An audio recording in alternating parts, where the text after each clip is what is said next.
Bonsoir à tous, bonsoir au public de la Cité Libre. Ce soir, je vous propose une conférence sur la sociologie de la trahison,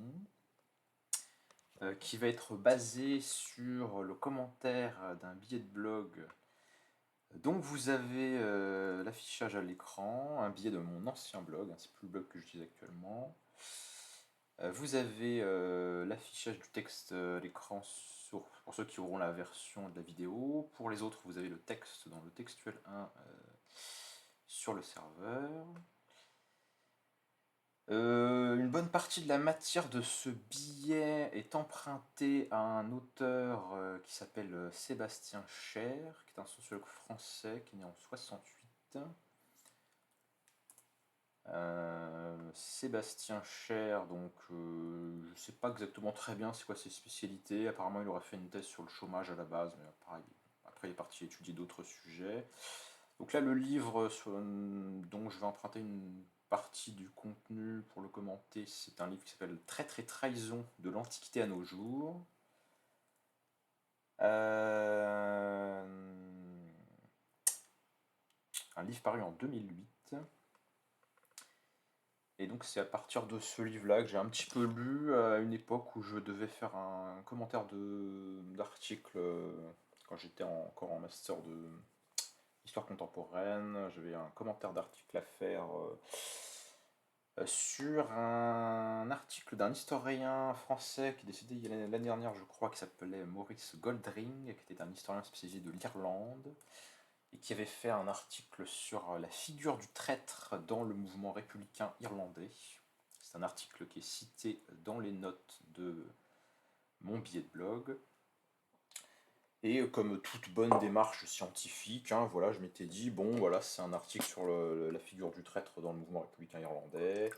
Finalement, ce serait bien de réfléchir d'abord aux termes du sujet et aux notions qui sont utilisées dans les articles scientifiques, donc j'avais voulu chercher un petit peu des informations pour de la définition de la notion de trahison, et comme bien souvent en sciences sociales, je remarque que des gens utilisent des notions qu'ils ne définissent pas, donc ça a toujours le don de m'énerver prodigieusement. En même temps, c'est une formidable occasion de faire progresser la science en clarifiant les notions utilisées. Donc, dans la première partie du billet, là j'ai commenté un petit peu le texte, donc ce que je disais, c'est que la notion de trahison est une notion qui est fréquemment utilisée dans la littérature politique et même dans les discussions politiques courantes. Voilà, ça revient régulièrement. Là, on sort d'une campagne présidentielle, on a eu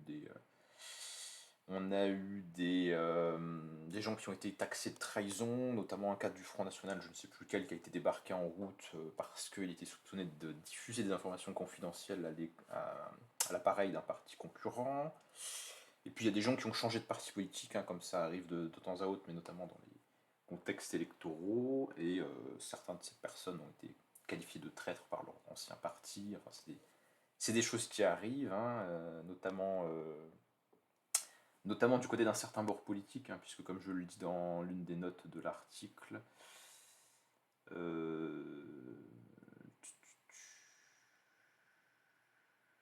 je crois que non, je sais plus, je sais plus si je le dis dans les notes, enfin je crois qu'il y a une des notes de l'article qui précise que les accusations de trahison sont particulièrement récurrentes dans la littérature politique ou la pratique politique des gens de droite nationaliste.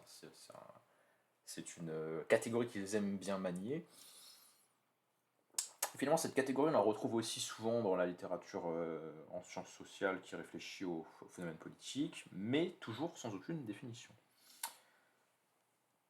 Et donc, je disais que c'est un concept qui est souvent utilisé, mais assez peu étudié pour lui-même.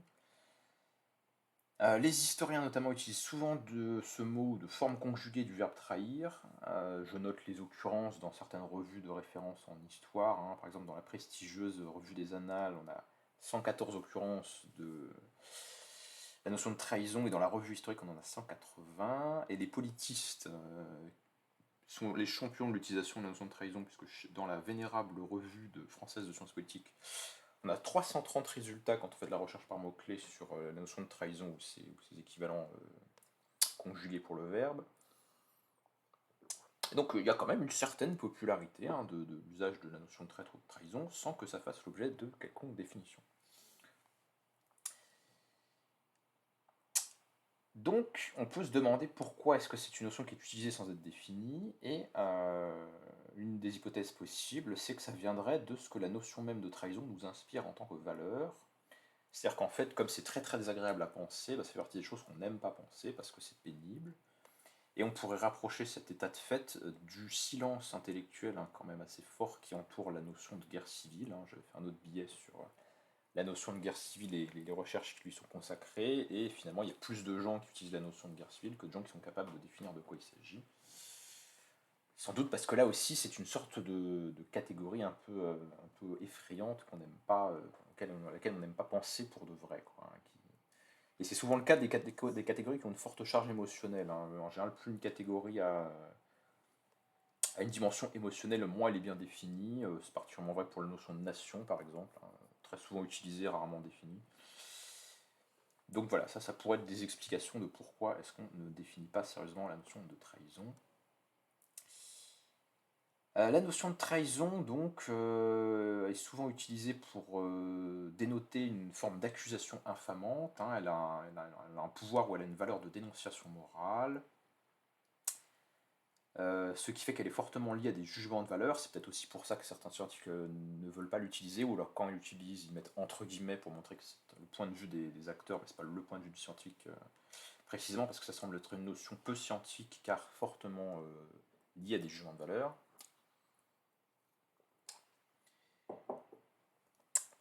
Donc, dans un premier sens, la notion de trahison est utilisée, comment dirais-je, pour rendre compte d'un sentiment de trahison. C'est-à-dire que c'est souvent dans des contextes où on veut faire passer l'idée que pour tel groupe ou tel individu, le comportement de tel groupe ou tel autre individu est une trahison, que cette notion est utilisée.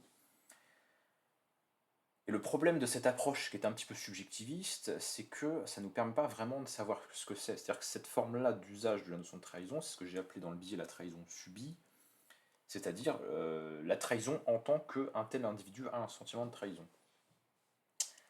Et le problème de l'usage de cette notion dans ce sens purement subjectif, c'est qu'on ne voit pas vraiment de distinction entre ce que serait la trahison par rapport à la déviance, ou par rapport à la violation d'une norme ou d'un tabou, voire dans certaines cultures par rapport à l'idée de blasphème. C'est-à-dire qu'en gros, si on utilise la notion de trahison pour dire qu'un individu estime qu'un autre individu a fait quelque chose de pénible, désagréable, interdit, etc., bah, c'est totalement subjectiviste, ça n'a pas de contenu, on peut y mettre tout ce qu'on veut, et donc c'est très très flottant comme signifiant.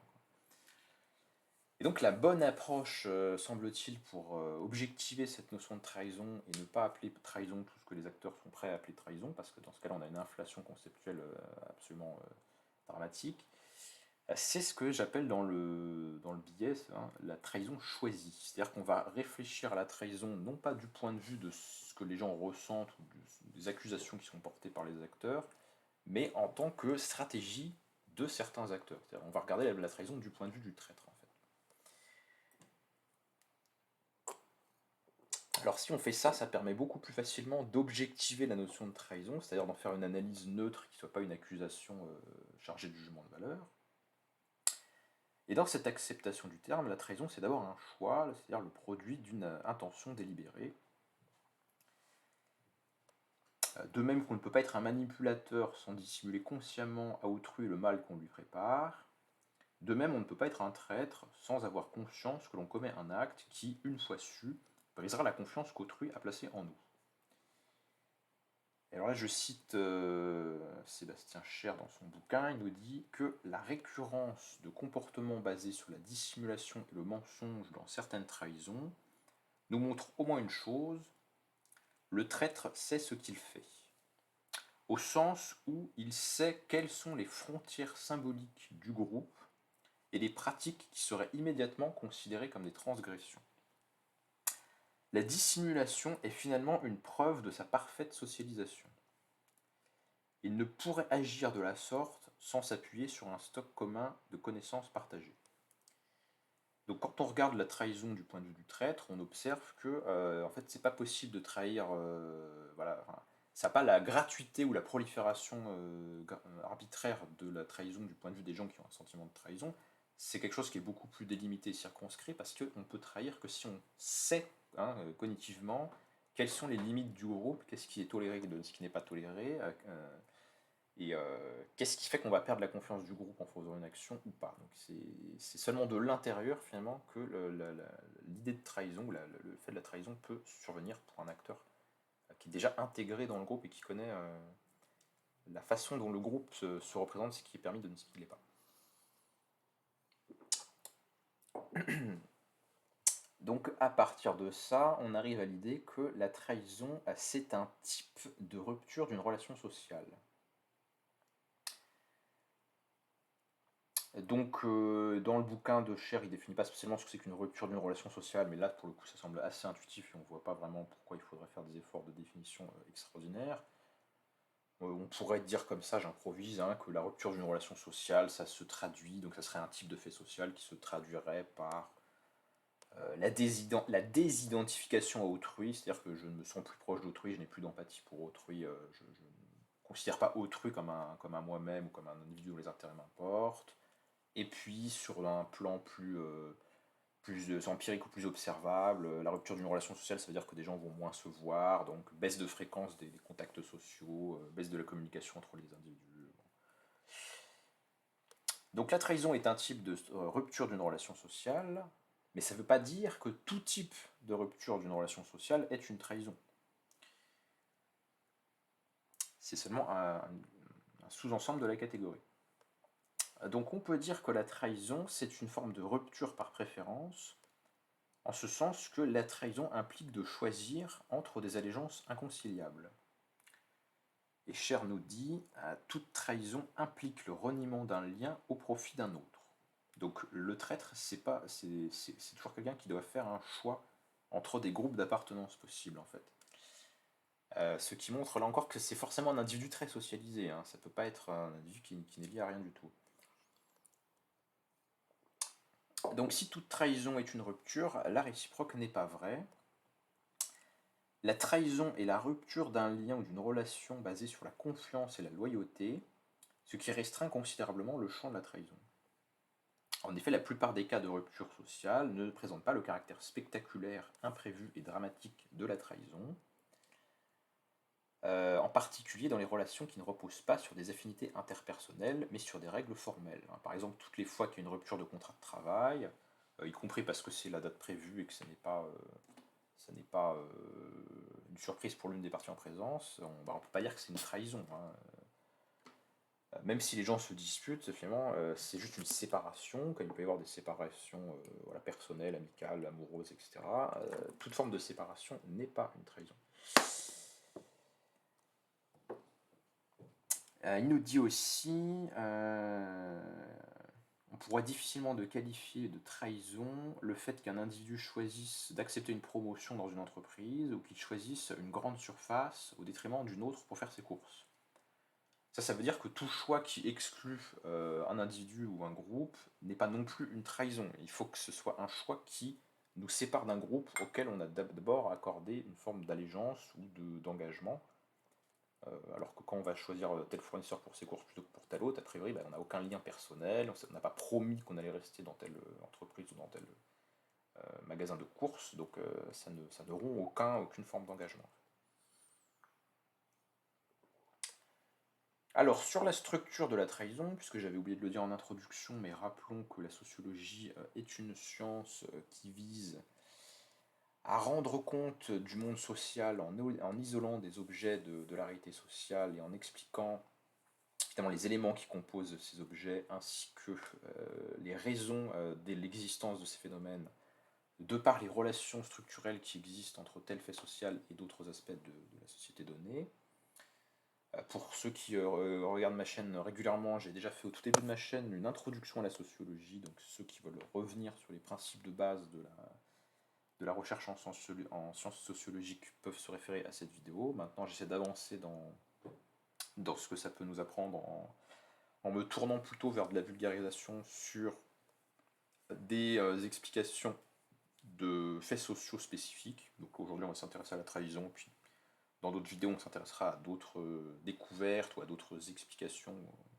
Voilà, tout ce que peut nous apprendre les résultats des recherches en sociologie.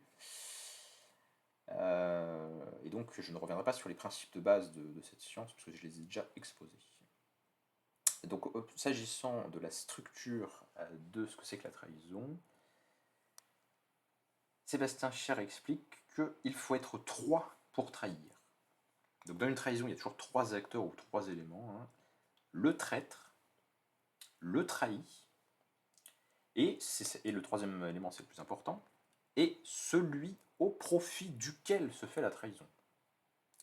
C'est-à-dire qu'on ne peut pas avoir de trahison quand on n'a que 2 personnes. Il faut toujours qu'il y ait un tiers, en fait. Il faut toujours qu'il y ait un troisième larron dans l'histoire. Quel que soit son contenu et son objet, la trahison présenterait donc toujours une structure ternaire ou triadique. Donc pour qu'il y ait trahison, il faut qu'il y ait une différenciation initiale entre un nous et un eux. Donc il faut qu'il y ait 2 groupes ou 2 types de référentiels qui se soient dégagés. Et de cette manière, ça rend là possible un mouvement de l'intérieur vers l'extérieur du groupe. Et donc on ne peut pas trahir s'il n'y a pas au moins plus d'un groupe dans la société ou s'il n'y a pas plus d'une société dans le monde, quoi, hein. Il faut qu'il y ait vraiment cette division entre un nous et un eux. Donc la trahison n'est possible que si on a affaire à un minimum de complexité sociale. Et l'exemple que je prends pour montrer ce qui ne peut pas être de la trahison, c'est l'exemple de Robinson Crusoe, hein. Si Robinson Crusoe abuse de la confiance de Vendredi sur leur île déserte, c'est un abus de confiance, mais au sens strict du terme, on ne peut pas dire que c'est une trahison parce qu'il n'y a pas de tiers au profit duquel serait fait l'action. Hein, si Vendredi ou Robinson, l'un des deux, décide de voler l'autre, ça lui bénéficie à lui, mais il n'y a pas de tiers dans leur relation. C'est juste un conflit ou c'est juste une agression inter-individuelle, mais il n'y a pas de trahison possible parce qu'il n'y a pas de troisième groupe au profit duquel serait fait l'action. Et si l'un des deux vole l'autre, il ne change pas de groupe social, il ne change pas d'appartenance sociale, il ne rejoint pas tel groupe par rapport à tel autre groupe, donc ça ne peut pas être une trahison s'il n'y a que 2 êtres humains en présence. Il faut au minimum 3 personnes. Et c'est d'ailleurs tout le pitch, hein, de base des histoires souvent de tromperies amoureuses dans la littérature, dans tous les trucs à base de triangles amoureux. Précisément, ce sont des triangles, hein. Il faut qu'il y ait au moins 3 personnes. La trahison présuppose donc une appartenance sociale et son reniement. Le transgresseur est donc perçu par les autres membres du nous comme ayant franchi la limite, la frontière de ce qui les sépare de l'extérieur. Le traître est donc d'abord toujours un ami, un allié, un camarade ou un complice. Hein, c'est la fameuse phrase « on n'est jamais trahi par ses amis », sinon ce ne serait pas un traître en fait. Ça nous amène à l'idée que la trahison est virtuellement présente à toutes les échelles du social, de la vie quotidienne à l'imaginaire, susceptible d'investir ainsi potentiellement toute forme de lien, de l'amitié aux relations internationales. Donc c'est un concept qui a une application potentielle à de très larges champs de la réalité sociale. De même, pourrait-on faire une analogie, je pense, avec le conflit, hein, de même que toute relation peut devenir conflictuelle, et bien toute relation peut mener à une trahison pour peu qu'il y ait un troisième tiers et qu'il n'y ait pas que des individus.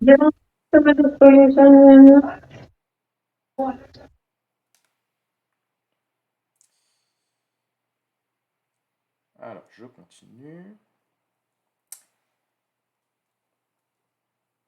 Donc la trahison présente un caractère effroyable et brutal, et ça aussi, ça contribue à la distinguer des formes de rupture normales qui n'ont pas forcément ces caractéristiques.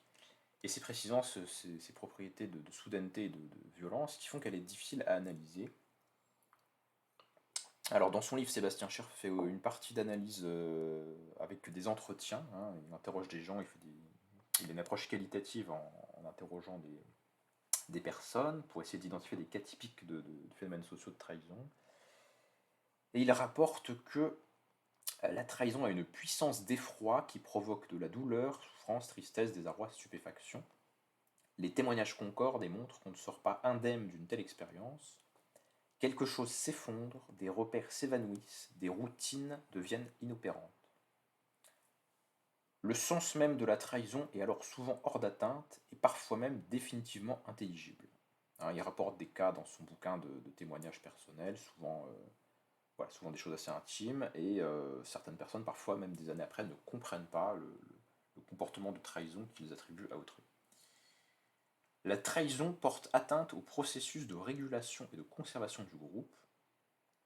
Elle ne peut être de l'ordre que de la surprise, elle est l'équivalent civil de l'embuscade, une forme sociale de guet-apens. Donc dimension de soudaineté et de surprise qui brise la relation.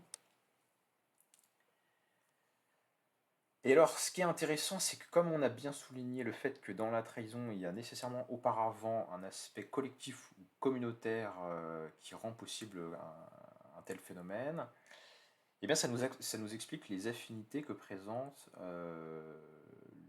la trahison avec les contextes ou les discours de nature politique, puisque c'est un contexte, la politique, où la notion de trahison est souvent convoquée et où il y a des cas réels, c'est pas juste des discours. La trahison est souvent évoquée dans les discours politiques où ce survient dans les contextes qui caractérisent la montée aux extrêmes, lorsque le compromis n'est pas possible. Alors Sébastien Cher nous dit, donc dans cette situation, c'est-à-dire que quand voilà, la tension monte et il n'y a plus de compromis possible parce que les groupes deviennent de plus en plus tranchés et délimités, l'exigence de loyauté est à son comble et ne souffre aucune exception. Toute prise de distance avec le nous est ainsi susceptible d'être qualifiée de trahison et de connivence avec l'ennemi. Donc les groupes deviennent de plus en plus intolérants à la critique ou à la différenciation interne à mesure qu'ils sont en conflit avec autrui ou se sentent menacés. C'est très banal et on trouvera plein d'exemples dans les contextes notamment de guerre de ce type-là de phénomène. De même que le fait politique présuppose un ennemi, même virtuel, la trahison postule l'existence d'un adversaire ou d'un ennemi, et ça en fait un phénomène donc, qui est intimement lié au temps de conflits et de guerre. D'abord parce qu'il y a des menaces de trahison réelles, mais en plus parce que la dénonciation de traîtres peut être un puissant moyen politique pour rétablir l'unité d'une collectivité en conflit. Je cite, lorsqu'un ensemble est ébranlé par des dissensions, la figure du traître et de la trahison peuvent ainsi être utilisées par certains membres du nous pour expurger l'étrangeté et la différence, occultant ainsi les discordes et surtout resserrer les liens du groupe autour de l'idéal commun.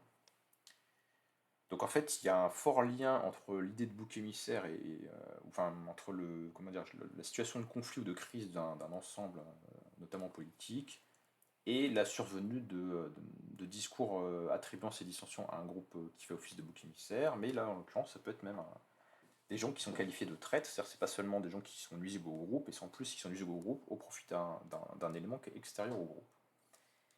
Et cette rhétorique de la trahison, qui peut être tout à fait imaginaire, eh bien, peut servir politiquement à restaurer un consensus moral en occultant finalement la nature des divisions, en les minimisant, en soulignant qu'en fait elles ne seraient pas dues à la conflictualité interne de la collectivité, mais qu'elles viendraient en fait de l'extérieur, qu'elles seraient superficielles, qu'on pourrait les attribuer aux sombres agissements de traîtres, forcément bas, intéressés et ou dans la main d'une puissance étrangère.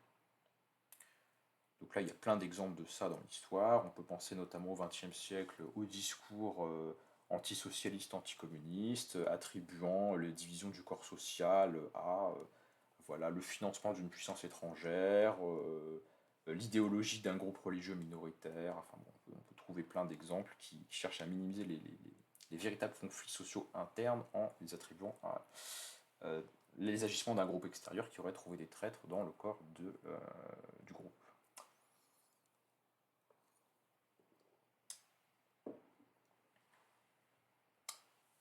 Alors j'en viens dans cette dernière partie de ma présentation à certaines dimensions plus normatives, enfin on va quitter le domaine un petit peu de la sociologie stricto sensu pour ouvrir vers des perspectives éthiques de réflexion sur la nature de la trahison. En ceci que Cher souligne le fait que dans l'accusation de trahison, il y a une dimension d'infamie, et que certains auteurs ont pu affirmer que la figure du traître est foncièrement négative.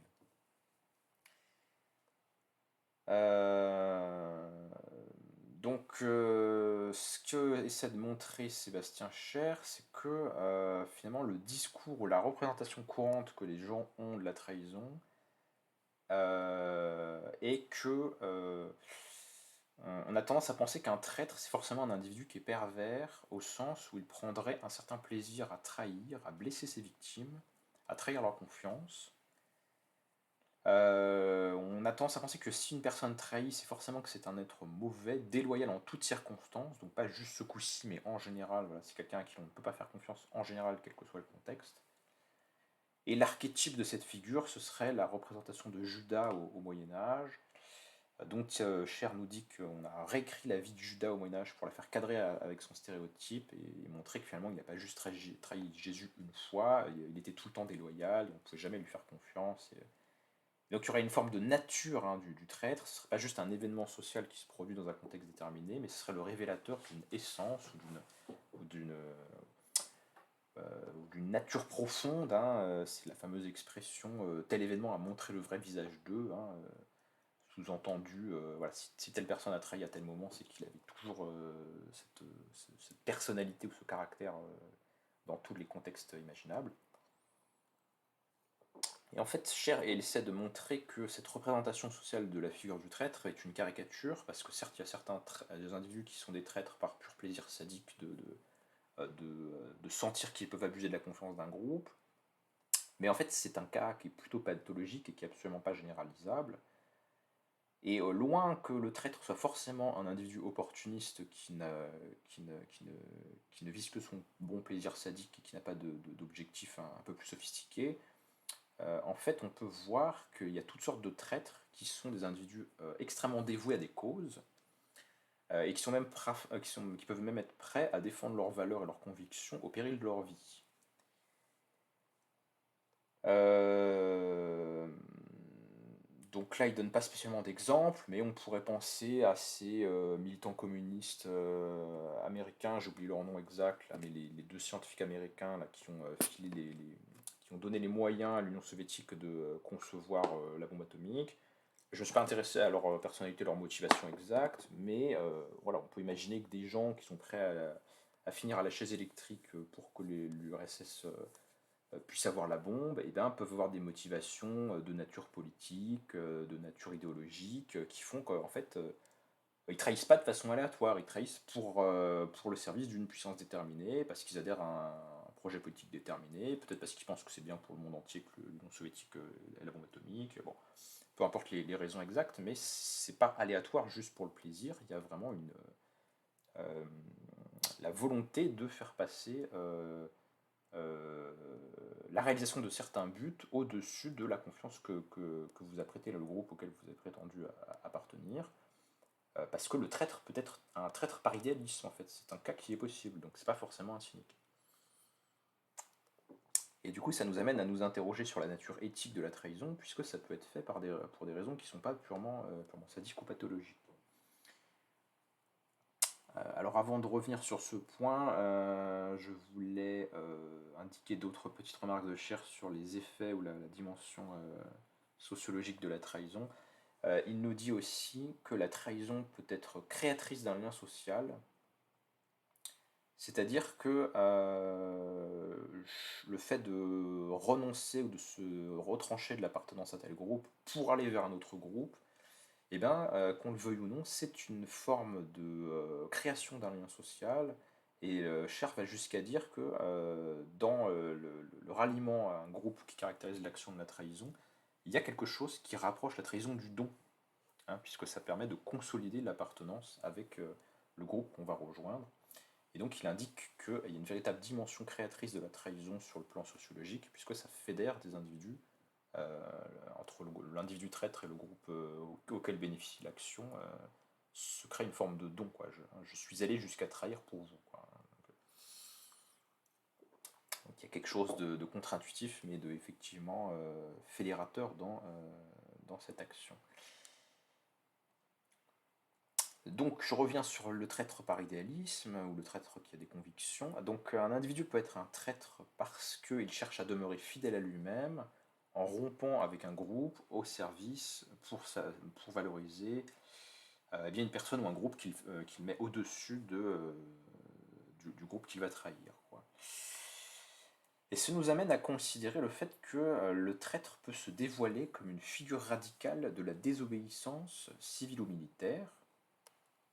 Et on pourra alors considérer que le traître, c'est l'aboutissement de cas intermédiaires de contestation de la légitimité d'une autorité. Donc la contestation, voilà, ça peut être la rébellion, le fait de se mutiner, le fait d'être un objecteur de conscience en temps de guerre, etc. etc. Mais voilà, ça... Au bout du processus de contestation de l'autorité, il peut se trouver une action de trahison. En fait. Bon, après, je fais des considérations où je distingue la trahison de l'attitude révolutionnaire, qui peuvent se recouper, cela dit. Et sur la dimension morale, je conclus l'article avec des remarques sur le fait que finalement trahir un groupe, ça peut s'avérer dans certains cas extrêmes et tragiques comme le seul moyen de maintenir une forme de fidélité à des exigences morales ou patriotiques. Et ça pose vraiment la question de savoir s'il n'y a pas des situations où ce qui est moralement nécessaire, en fait, c'est la trahison. Contrairement à ce qu'on pourrait croire a priori. Et là, je vais prendre un exemple que j'emprunte au philosophe thomiste Alasdair MacIntyre.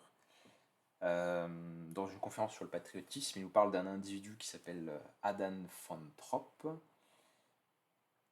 Et donc, il nous dit que c'est un patriote allemand qui était proche de l'opposition collaboratrice aux nazis durant l'époque du Troisième Reich et qu'il a été impliqué dans un attentat manqué contre Hitler en 1944, comme ça peut être le cas d'un certain nombre de gens qui effectivement étaient souvent des militaires de tendance conservatrice, mais qui avaient l'idée que la meilleure chose qui puisse arriver à l'Allemagne, c'est de se débarrasser du nazisme avant que le gouvernement nazi ne plonge le pays dans la destruction totale en poursuivant une guerre perdue d'avance en fait. Donc il nous est dit de ces gens, cette opposition interne au nazisme. Les membres de cette opposition étaient très peu nombreux mais extrêmement bien placés. Ils envisageaient de se débarrasser d'Hitler de l'intérieur plutôt que par un renversement du régime nazi qui aurait entraîné la destruction de l'Allemagne. Mais pour donner le change, Tropp fut forcé de se compromettre avec le régime. Il servit non seulement la cause de son pays, ce qui était son intention, mais également, conséquence inévitable, la cause des nazis.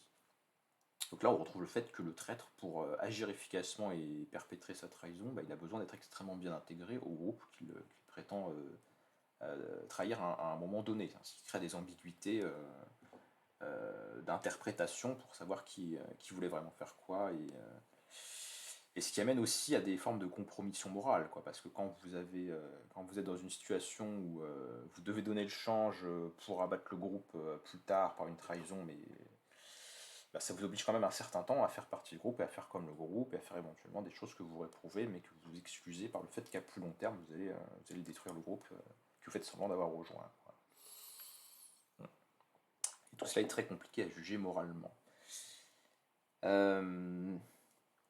Donc MacIntyre nous dit que lorsque un individu a une allégeance envers sa patrie, eh bien l'allégeance qu'il a pour les gouvernements spécifiques et les chefs particuliers est conditionnelle en fait. On va servir l'autorité en place aussi longtemps qu'on la juge légitime, c'est-à-dire aussi longtemps qu'on la juge bénéfique pour la valeur ou le pays dont on se sent appartenir, mais on ne va pas avoir une obéissance inconditionnelle à l'autorité en place.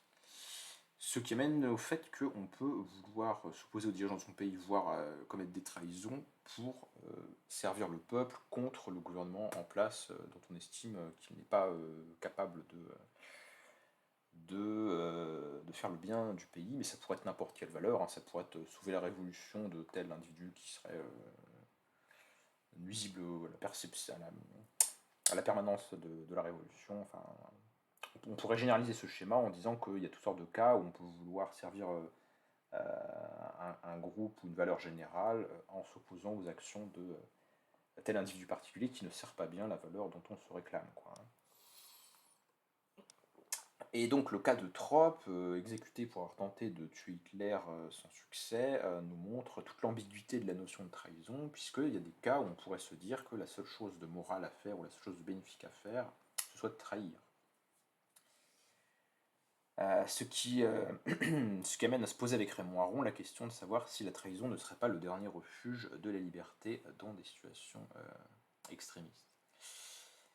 Enfin, sur le fait qu'il y a une positivité potentielle de l'action de trahison dans certains contextes, Cher évoque dans son livre le cas des lanceurs d'alerte, et il est également l'auteur d'un article qui semble très intéressant, mais que je n'ai pas eu le temps d'étudier encore, sur la situation du lanceur d'alerte sur le plan de son rôle sociologique.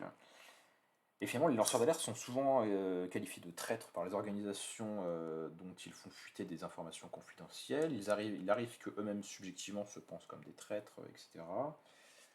Et finalement, si on essaie de juger les choses d'un point de vue éthique, eh bien, nous dit Cher, ce sont effectivement des individus qui peuvent être des traîtres au sens où voilà, ils ont trahi la confiance de l'organisation donnée pour servir le public ou les populations qui pourraient être concernées par des méfaits dont on n'aurait pas conscience. Donc ce sont des traîtres, mais des traîtres positifs, c'est-à-dire que c'est à la fois un traître et un héros, le lanceur d'alerte. En tout cas, ça peut être, s'il a raison de faire ce qu'il fait, le lanceur d'alerte peut être à la fois un traître et un héros, et ça permet de brouiller ou de modifier la perception commune qu'on a de l'idée de trahison, de citer ce genre d'exemple, parce que si l'opinion courante a tendance à toujours considérer le traître comme une figure négative et mal intentionnée, eh bien en réalité on peut trouver des cas où la trahison, c'est la seule chose à faire pour servir un plus grand bien. En réalité. Donc ça nous montre encore une fois toute l'importance et tout l'intérêt qu'on peut avoir d'étudier la littérature sociologique pour réfléchir aux faits sociaux et éventuellement changer de perception sur certains faits sociaux. Et ça nous montre à quel point la réflexion en sciences sociales peut servir une réflexion en philosophie sur l'éthique ou sur la justice. Je vous remercie de votre attention.